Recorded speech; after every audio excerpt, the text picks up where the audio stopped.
It's talking season. ACC Media Days starting today in Charlotte. We'll be bringing you coverage on HQ all week long. There's some of the schools you can expect to hear from every day. Now, Clemson, the favorite to win the ACC, at plus 130. Florida State not far behind at plus 140. They're bringing in one of the best transfer portal classes in the nation. North Carolina and Louisville tied for the third best odds to win the ACC. And for more on ACC Media Days, Chip Patterson joining us now live from Charlotte. Chip, we will start with the ACC joining the recent trend, the latest conference to ditch the divisional format, which hopefully kind of makes this race to the conference title game a bit more exciting. But your thoughts on the move?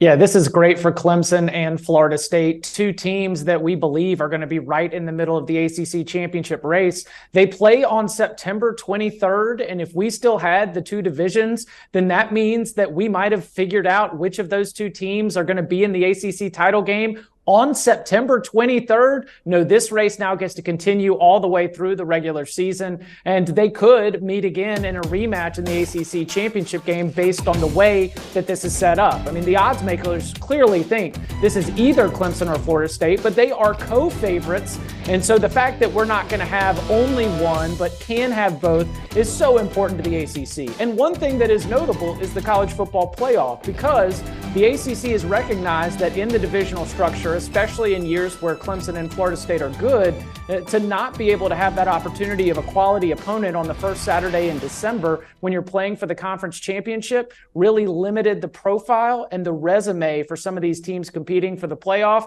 So the ACC is hoping that in potentially getting Clemson and Florida State twice, one of them will make it to the playoff, but we'll see. They both have tough non-conference schedules as well. All right, we're going to jump into some of these teams here, and we'll start with today's headliner at ACC Media Days, which is Miami.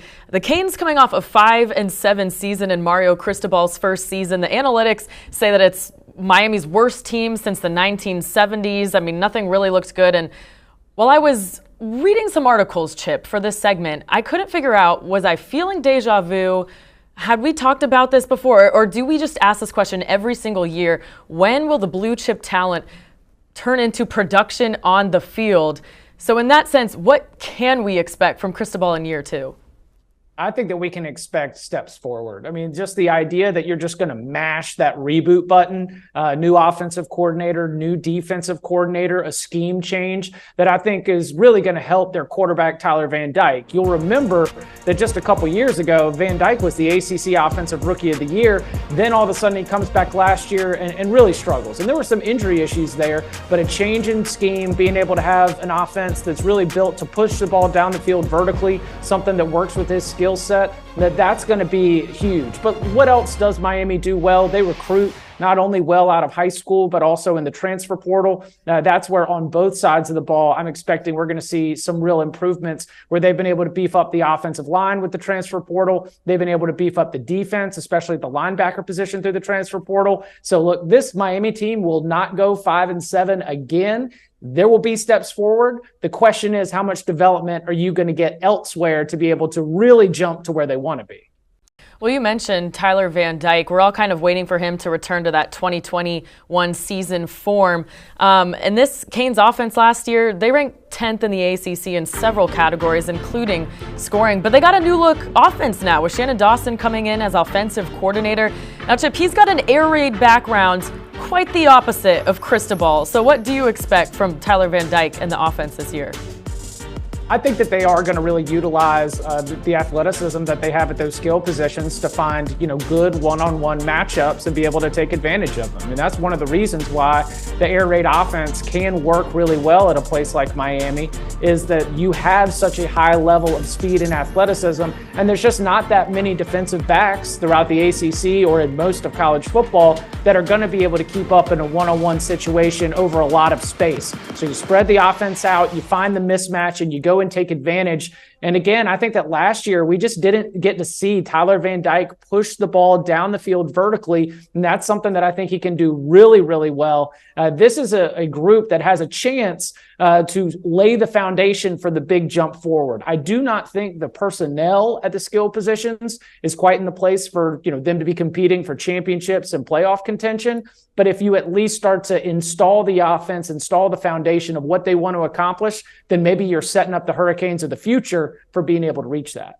All right, Louisville also at the podium for ACC Media Days today. Haven't had a 10-win season since joining the ACC in 2014. Now they're trending up a little bit, bringing Jeff Braum back to his alma mater, his first year as head coach there. So what are your expectations for him? I think that we are going to see a lot of buzz, a lot of excitement. And this is a Louisville team that when you get an injection of a coach like Jeff Braum, it hits on two different levels for me. Number one, obviously Louisville's native son, former Card himself, former Louisville assistant coach, still has remained so important and so connected to the community there around in the businesses and the high school football ranks.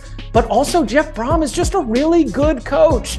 Competed for championships at Western Kentucky. He got to Purdue, and we of course know about the spoiler makers and some of those iconic wins, but he also got Purdue to the Big Ten championship game. That is something that is so far beyond what our normal expectations are for Purdue football. So I think that when you think about the homecoming aspect of this, but also that Jeff Braum, just from an objective standpoint, is a fantastic football coach, Louisville fans are going to be very excited, and they've got a schedule with only 3 true road games.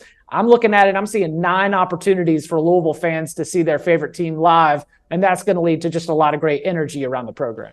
Yeah, that schedule is a pretty nice welcome gift for Louisville's chosen son. Now, Jeff Braum, though, not the only new face in town. He's bringing his quarterback with him from Purdue, and Jack Plummer.